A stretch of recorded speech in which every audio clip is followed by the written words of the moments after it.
Hello everyone, this is Dr. Santosh. Today we will be talking about a very important topic, catabolism of tryptophan. And this catabolism of tryptophan occurs through a very important pathway called kynurenine pathway. The 95% of tryptophan is catabolized through this pathway, kynurenine pathway.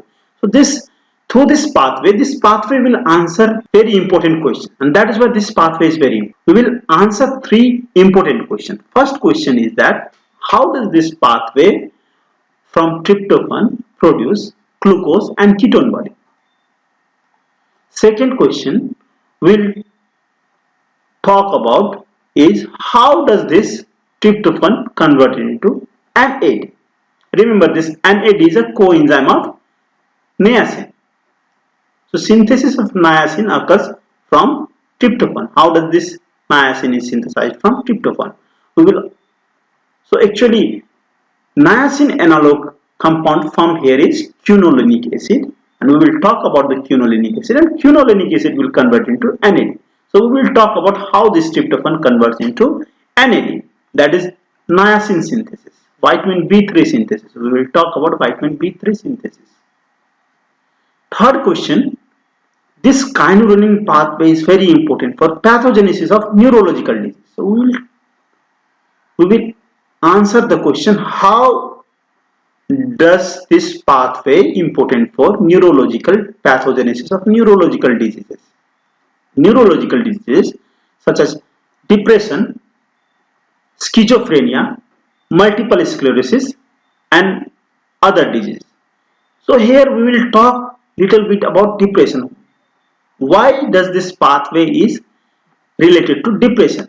So as we know, in depression, what will happen is serotonin level is low serotonin level.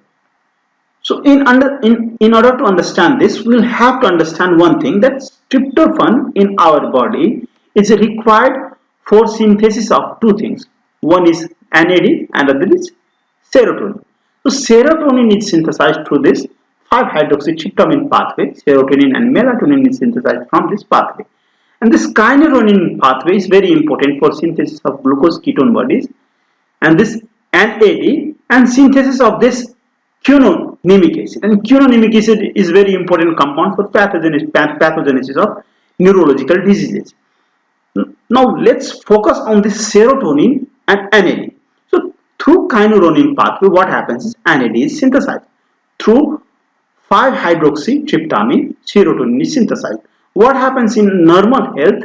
This both pathway, 5-hydroxytryptamine and kynurenine pathway, are in balance.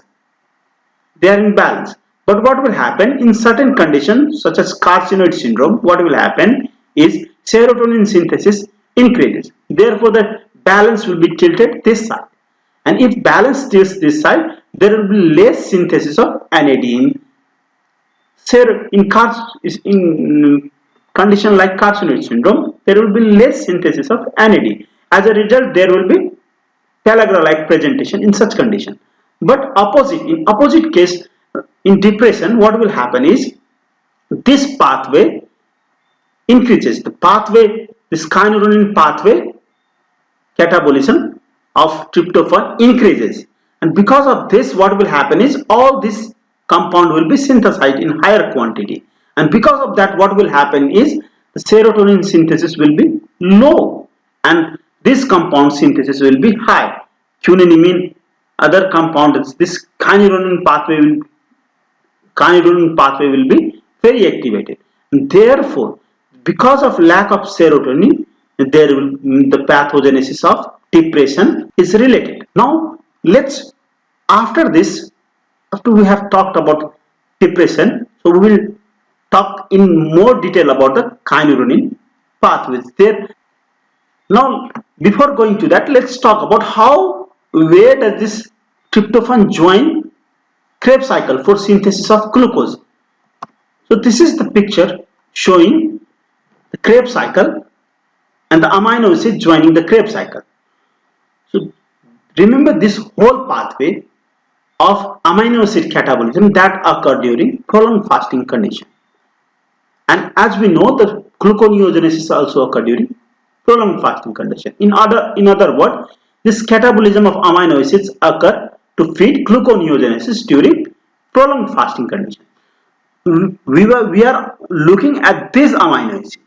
So we have already done how glycine is converted into pyruvate, how serine is converted into pyruvate, how this cysteine is converted into pyruvate, how this threonine is converted into pyruvate, and alanine is a keto acid of pyruvate. So it's easy. Alanine will be converted into pyruvate through transamination, simple transamination reaction. Now only one compound is left, only one amino acid is left is tryptophan. So we will tryptophan as glucogenic amino acid will join pyruvate. Pyruvate will convert into oxaloacetate and oxaloacetate will convert into phosphoenol pyruvate and phosphoenol pyruvate will convert into glucose. Oxaloacetate will not convert into alpha ketoglutarate. Because why? Because this Krebs cycle is a broken cycle. Only pathway will happens like this one. So this is the pathway of Krebs cycle. So therefore oxaloacetate will convert into phosphoenol pyruvate and glucose. So this is how this tryptophan will produce glucose here. Now let's talk about the pathway in detail. See, this tryptophan will ultimately produce glucose and ketone bodies, and we will actually answer all these three questions in detail through this pathway.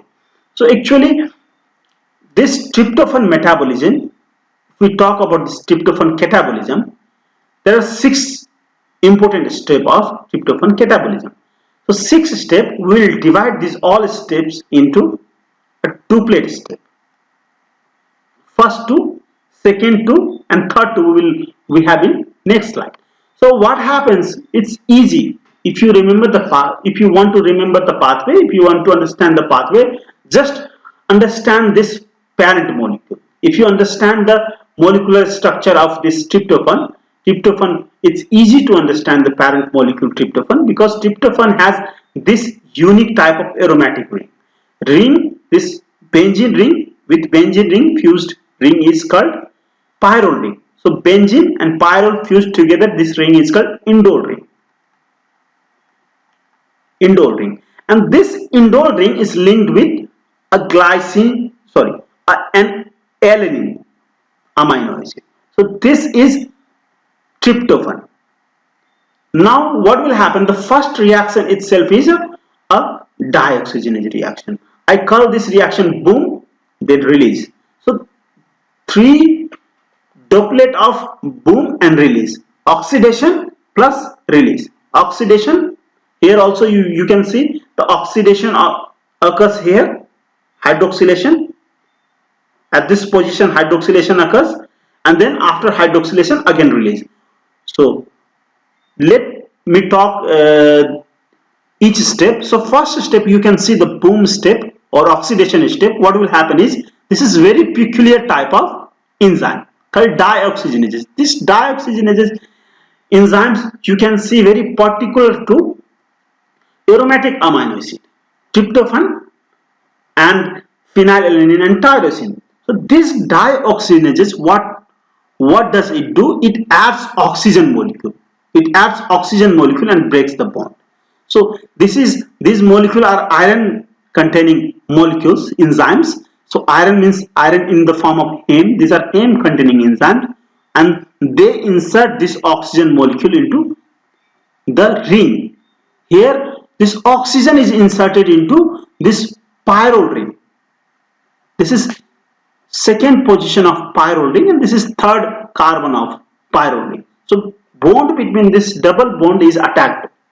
You will see double bond, always double bond will be attacked. Now double bond, in place of double bond, 2 oxygen has been added. That is why this is called dioxygenase.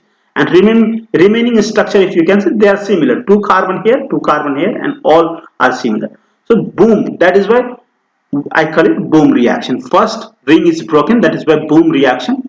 And then this molecule is called kynurenine. So that is why this is whole pathway is called kynurenine pathway. So N-formyl kynurenine. This N is formyl and this whole is molecule is called kynurenine. and formal from and formal quinolinic acid oxidation release. I told you first reaction is always in every duplet. First reaction is oxidation and then boom. This is first duplet. So you can see the boom reaction. You can see here boom has generated and formal quinolinic. Now release of this formal group as format produce quinolinic. This release reaction. Now let's come to the second duplet. Now again in second duplet this quinolinic is first oxidized. So oxidation of quinolinic occurs at this position. This is called hydroxylation reaction.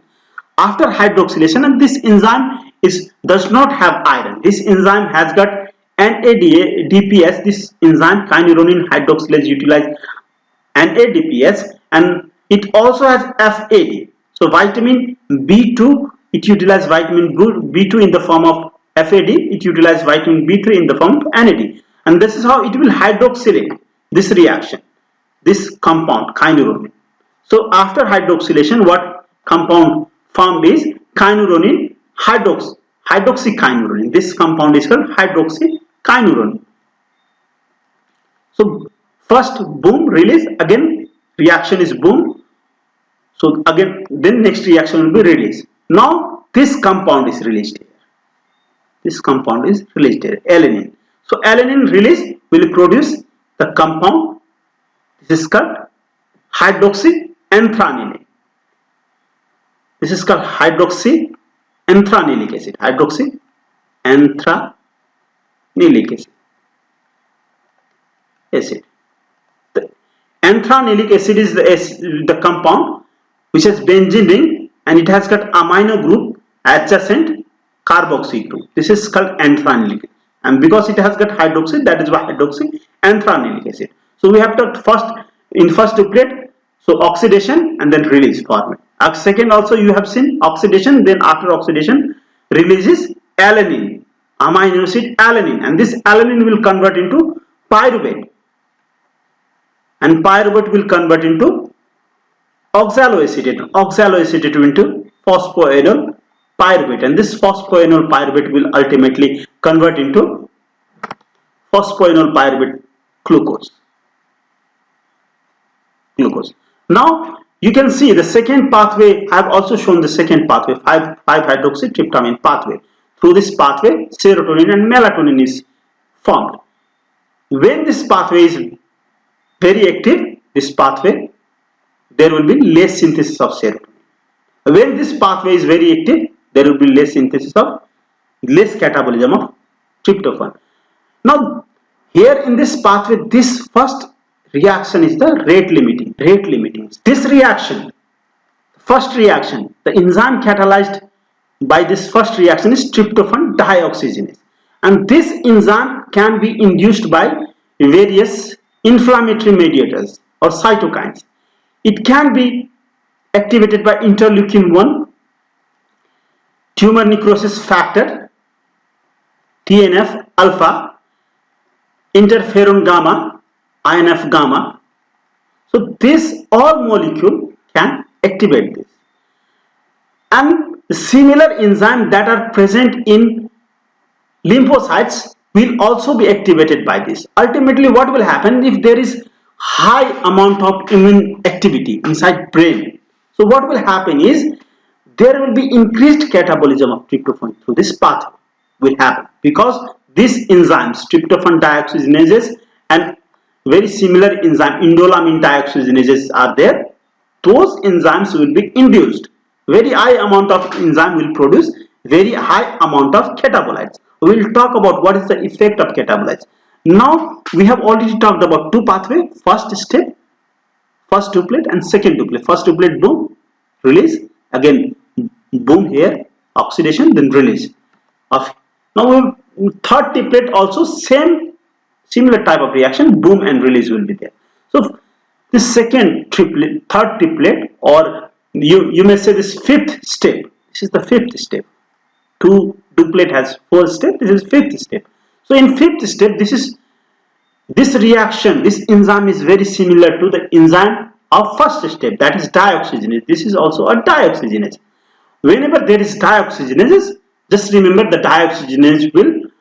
cause this boom reaction. It will break the ring. Always it will break the ring. Here you can see the ring breaking reaction is happening at the fifth step. So first reaction of third duplet reaction step. So boom here happening, boom is happening. So what will happen is this at fifth step, this aromatic ring, benzene ring is broken. And see benzene ring, when benzene ring is broken like this benzene ring broken product is called muconic acid. And the side chains are given other names. So this muconate, this is a muconate. So produced compound is muconate. With muconate, one amino, one carboxy. So amino, carboxy, muconate. And because this is not a full carboxy acid, muconate is a dicarboxylic acid. This is aldehyde. That is why this is called semi-aldehyde. So amino carboxy muconate semi-aldehyde is formed in fifth step because of dioxygenase reaction. And remember, dioxygenase reaction is very peculiar to aromatic amino acid, and it utilizes iron in the form of heme. After dioxygenation, there will be, after boom, there will be release. So decarboxylation reaction, carbon dioxide is released. The enzyme catalyzing this reaction is decarboxylase. Compound name amino carboxy muconate semi-aldehyde decarboxylase. Now what is result is amino muconate semi-aldehyde. After this step there will be sequential. So don't consider right now this step. Come to this step. So there will be sequential reduction reaction. First here you can see reduction and reductive deamination will happen, and then sequential reduction will produce alpha keto adipic acid. And this alpha keto adipic acid will produce acetyl coenzyme A and carbon dioxide. Now this product of, when once a ring is opened, this ring has more choice to enter into compound. Like you can see, when this ring is open, this ring can form quinolinic acid. This quinolinic acid, the first muconate semi-aldehyde amino carboxy muconic, because this will fold like this, it will go like this, this will come out here. You can see one carboxy group here similar to this, and this carboxy group will be this, and this amino group is here. So this is quinolinic acid. This, if you can compare this quinolinic structure, it is very similar to this nicotinic acid. So nicotinic acid has only one carboxy group. Here it has got two carboxy. This carboxy group will be removed after it forms NAD compound. So this quinolinic acid ultimately will form NAD. So this is how muconate semi-aldehyde will form quinolinic acid or vitamin B3. This is very important reaction. So this reaction require vitamin B6. This reaction require vitamin B6. This is very important reaction. This reaction require vitamin B6 because vitamin B3 synthesis require vitamin B6. If there is even deficiency in vitamin B6, there will be deficiency of vitamin B3. So this is how this vitamin B3 is synthesized from tryptophan. So I have already answered this two questions. One question, how carbohydrate is formed. So carbohydrate is formed through alanine. Alanine will be converted into pyruvate, and pyruvate will convert ultimately into glucose. And now vitamin B3 is synthesized through this pathway. Muconate will convert into muconate semi-aldehyde will convert into vitamin B3, and utilizing vitamin B6, pyridoxine, PLP. Now after completing, I also answered the third question. So let me talk about this reaction. So after this breaking of the ring, so this ring has many choices, as I have told you. It will convert into picolinic acid. It converts into vitamin B3 also, picolinic acid, and it can catalyze into this compound also. So this molecule, partially reduced molecule, it can convert into this compound acetyl coenzyme A, pyruvate, or carbon dioxide. So ultimately what happens is, we have to remember this sixth step. It's easy to remember. Boom, release. So first triplet, second triplet also boom, release, oxidation, release, third triplet also boom, release. So 6 reaction we have to remember. Then next reaction we will easily understand. What will happen from this aminomuconate semialdehyde picolinic acid is also synthesized. So these intermediates that are synthesized, these intermediates, they are source of free radicals, and this actually quinolinic acid, if it is very high, we can call it queen. So if queen is very high in body, so it will bind an NMDA receptor. This NMDA receptor will be stimulated, and therefore this compound will cause excitatory neurotoxicity. So if this compound is very high, so this compound will cause excitatory neurotoxicity of neurons through excitation of NMDA. Though this compound is utilized for synthesis of B3 also, but this compound will cause toxicity. And picolinic acid and breakdown product of this will also release many free radicals. So breakdown of this also release many free radicals. So this free radicals that is generated from this pathway, this queen will produce NMDA stimulation, and picolinic acid, actually it is not thought that toxic. So potentially it is thought that it is toxic, but it has not been proven to be that toxic. So we can take this all catabolic product of this catabolic product, if it is they are in very high quantity, they can cause neurotoxicity. They can actually contribute in pathogenesis of neurological diseases. So this is how I hope I have answered 3 questions. First question I have already answered, how it is glucosenic acid, and you can see how it is ketogenic acid because it is producing acetyl coenzyme, that is why it is ketogenic. So second question, how does it produce NAD? So I have already given this is how it will produce NAD. And then third questions, I have given you the answer for this third question, how pathogenesis of neurological disease. So this is why this pathway is very important. This kynurenine pathway is very important. So this whole pathways, that's why this whole pathway is very important. So first pathway, let me revise. First pathway is boom, dioxygenase, then release, formylase. Second pathway is a boom, then release. And this kynurenine also require vitamin B6. Let me remind this kynurenine. So 2 places you can see in tryptophan metabolism, vitamin B6 is coming, and you can see minerals are coming at places. So dioxygenases, iron containing enzyme. This hydroxylase is a NADH and FADH containing enzyme. So this is how boom release, this boom release, boom hydroxylation, then again release, and then again fifth reaction is boom, then again decarboxylation release. So this 6 reaction, if we memorize this 6 reaction, ultimate product is aminomuconate semialdehyde. This aminomuconate semialdehyde, through a series of reduction, it will convert into alpha keto adipate, and this molecules, this open chain molecule can convert into many compounds. This molecule can convert into quinolinic acid. This aminomuconate semialdehyde can convert into picolinic acid, and this can convert into acetyl coenzyme. It will also release pyruvate, and you know pyruvate is a glucosenic substrate. And then this molecule, if it converts into alpha keto adipate, it will produce acetic acid and CO2. This is how this tryptophan metabolism is glucosenic, produce NAD, and it is important for pathogenesis of neurological disease. Thank you for watching. This is all for today's lecture. Please don't forget to subscribe the channel, like the video. If you have any question, please put the question in the comment box below. Thank you.